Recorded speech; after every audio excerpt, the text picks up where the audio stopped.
What are y'all drinking this morning? Having coffee. Percolated coffee. Y'all want to see something fancy? It shows how rich we are. My husband and I are super rich.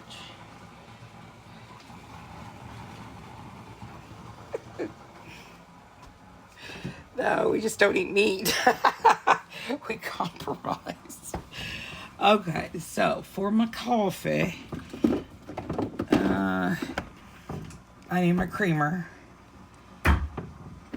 And because I want a good life, these next 50 years, they have to be the best. And so, ready whipping the coffee. In case anybody's wondering, we do Folgers. And I don't know who put a mixing bowl up there. There's too many cooks in the kitchen. I don't really cook though. My mugs cannot be in the microwave or dishwasher, so you have to hand wash them. But you just, you just gently hand wash them. This is my summer mug. It's a bucket list. Bear. This was a mug I made to see if I could do 3D objects, how well they would stick. This was like a year and a half ago or two. So Bear's gonna get this mug. And I'm gonna get this adorable winter mug.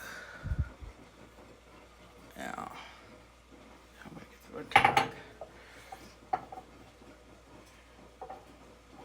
Because it's still cold outside. Babe, what is it outside? 32 degrees again? 35. 35. I have my Valentine mug.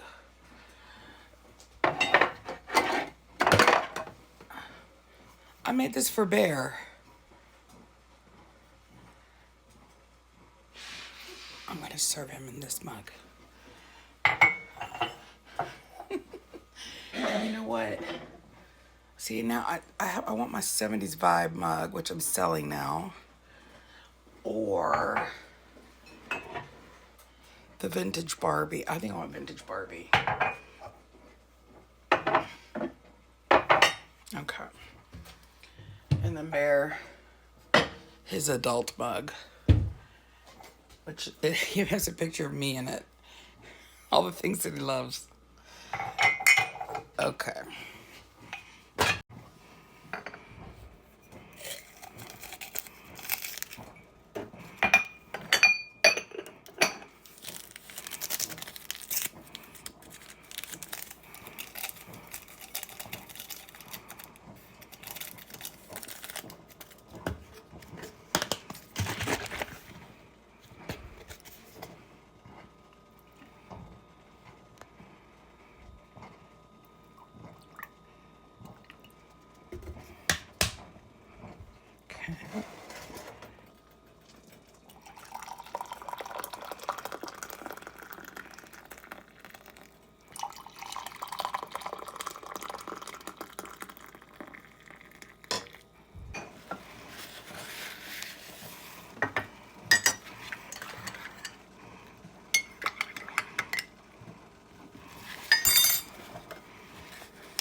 You haven't used this mug in a long time.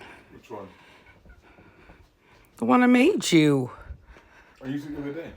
This one. Uh-huh. Bear. It was in the top shelf, right? Yeah. So it's Sunday. And spring break is over. I go back to work tomorrow. I'm not actually, I mean, I've always been like this, even when I was in a traditional school setting. I have always, that last couple days of work, I may get the Sunday scaries, which, by the way, I have never had Sunday scaries with this job. Never. I have never had Sunday scaries with this job.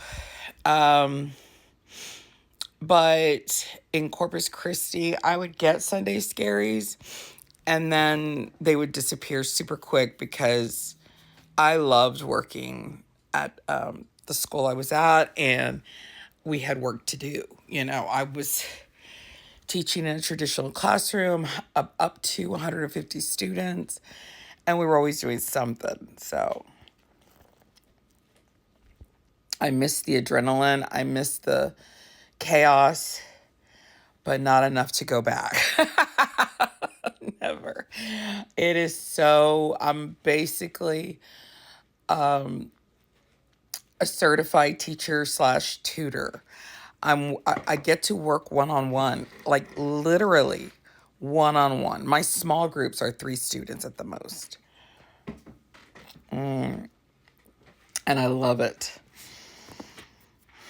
I really do. So I will I will never complain. And I've never had Sunday scaries with this job. So, you know what Bear and I found the other day? I'm like, What did you find? my comfort shows go in loops. Okay, so like 3 month loops, really and truly. I will watch something for 3 months and then I'll move on. And so for the last 3 months, I have been watching Columbo. And then before that, I was only watching, and I just watch them over and over again, by the way. So I watched 3 months of Columbo, and he has like 6 seasons of the original 1970 series. And then he did some movies and whatever, and he came back in the late 80s, like in 1989, he came back and he redid Columbo. And I discovered those. So now I'm watching those. Look what the TV's doing. What did it do? Well, look what it's doing. Just stare at it. Where's the remote? Right over there. Is it updating or something? I don't know. Before that, it was 3 months of Macmillan and Wife. And in between Macmillan and Wife, I was watching McCloud. I love mysteries. I love old mystery, comfort, cozy mystery shows. Murder, She Wrote. All summer. Well, the summer from the time we moved here in Amarillo. Right, baby? We were watching the Hardy Boys. I made him watch the Hardy Boys. We weren't. I mean, you were. You were enjoying them. No, I Yes, wasn't. yes, he was. Torture. Girl, She wants your cream. That's what it is. go. Yeah, get over here now. Go away, Come here. mama. Come on. Get back over here. And Hardy Boys was a Sunday night Spot over there. special. And so they alternated. One Sunday would be the Hardy Boys, and the next Sunday it would be Nancy Drew. Anyway, side note, Bear bought me the 2019 Nancy Drew series. And I assumed that it was going to stick to the formula that all Nancy Drew remakes have stuck to. Boy, were you wrong. Boy, was first scene, she climbs off of Ned, who's supposed to just be a buddy. Ned is always supposed to be just a buddy. She climbs off Ned after doing him and says we really should stop doing that. And he says, you always say that every time we do it. And that was it. You don't mess with Nancy Drew. Ned did. You don't make her. Didn't he? You don't make Nancy Drew a whore. That's not whore. Yeah, it is. She's meeting her needs. If you say Nancy Drew and needs in the same sentence again, I'm going to get upset. I was been reading Nancy Drew since I was 12. You don't put her on top of men. And you don't put her on top of Ned. There is some slight flirting with the Hardy Boys. What's his name? Which Hardy Boy? I forgot his name. You know why she named them Hardy Boys, right? Shut up. I've had it with you.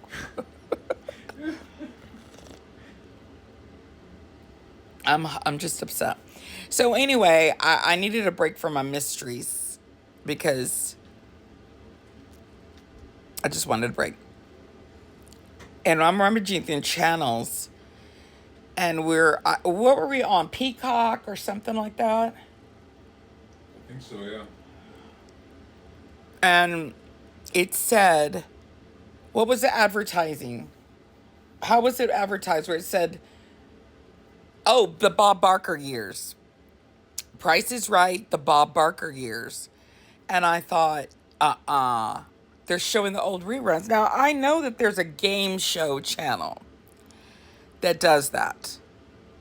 But I don't, I don't have that. I don't know where that is, and I don't care. But I was just curious. We watched like 5 episodes.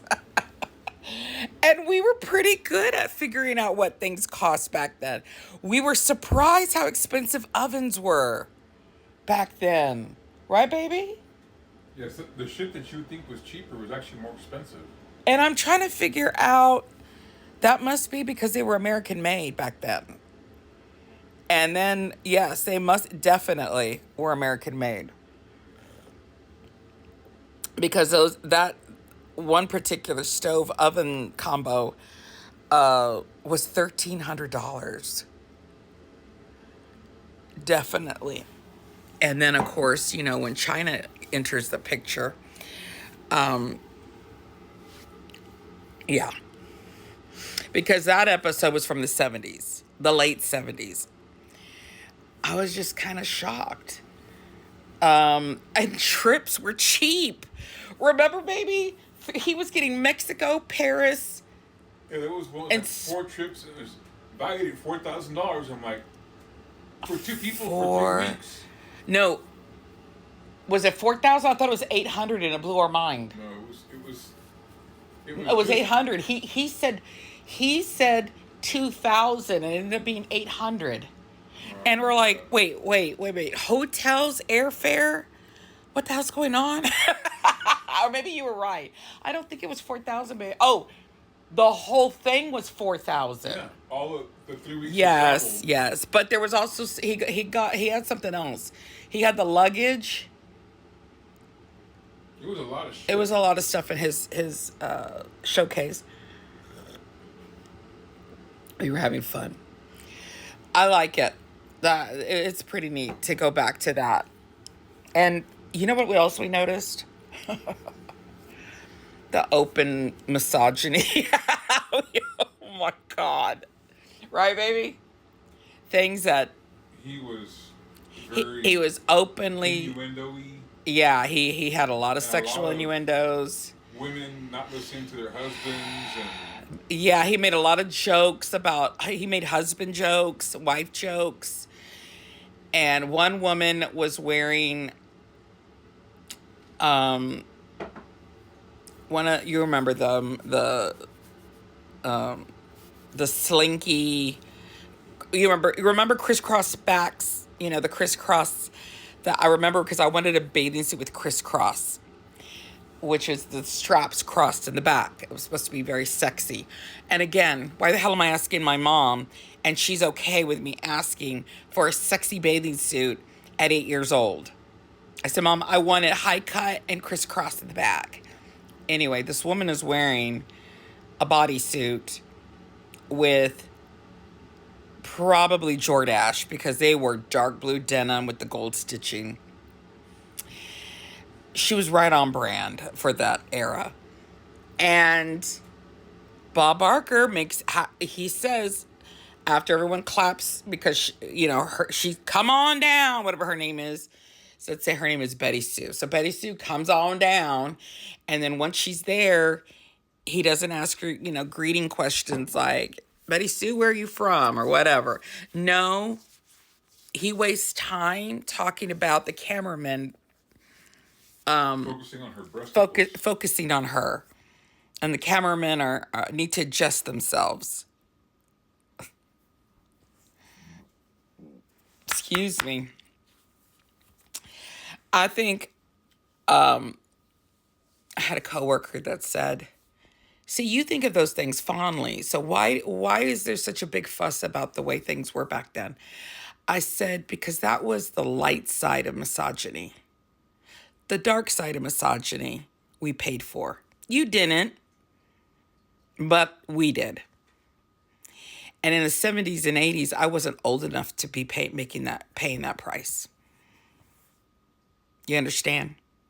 I didn't turn 18 until 91. Yeah, 91. So I spent the 70s and 80s as a minor. And I took my cut of the abuse. He didn't know what to say. He just kind of stared at the floor. I said, were you ever, did your coach ever come on to you? No?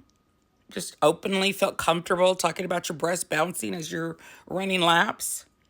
That didn't happen to you? That's odd. Yeah. So anyway, it's all fun and games. Until men think when men think there are no rules, because there are no rules, then there aren't no rules. And that was the problem. So Bear and I can watch these things and giggle and just kind of I know that if my daughter watched them, she would leave the room. She would probably be like, this is disgusting. Bear and I grew up on this. This is what we watched all summer. Bear said he was out of the house at 8 a.m. I wasn't allowed to leave the house until after Price is Right. So that was 9:30. Yeah, 9:30, because that was 10:30, because Young and the Restless in Corpus Christi started exactly at 11 a.m. And in Corpus Christi, maybe this was all over, wasn't it? It was Price is Right and then Young and the Restless on CBS. Then I was allowed to leave. So anyway. We were on our bikes and out. I think and I don't think it was the fact allowed. It's just that I didn't want to leave the house until after Price is Right. Because my brother wasn't around, so he probably had left the house already.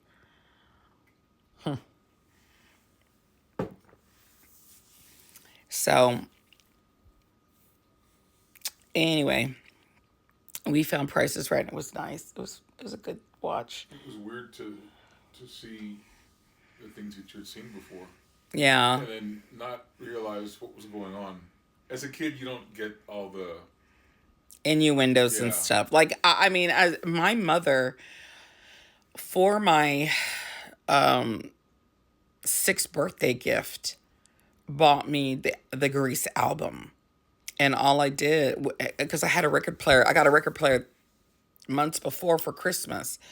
So all I did was play Grease over and over again and reenact Grease, and I was Rizzo, and then I become an adult, and I'm sitting down really watching Grease, and then I realize oh, Rizzo thinks she's pregnant. I may have known that. I didn't know what the defective typewriter line was about. And then I'm watching it again. And I'm thinking, when Sandy closes the door, I thought she hurt his hand. It's implied she shut the door on his hard-on.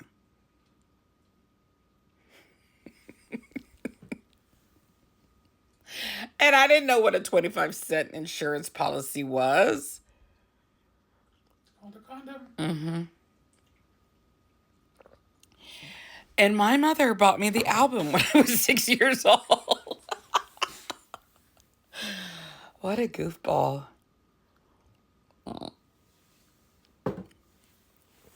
Oh, well. Okay. I was a well-balanced kid. My album collection included Grease, Mother Goose, I forgot Mother Goose something, and a Mother Goose album, Barry Manilow, The Gambler. Kenny Rogers? Yeah. And Neil Diamond. My mother basically gave me all her albums.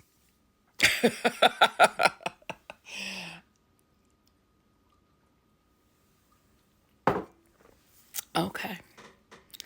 I have packages to drop off, and I've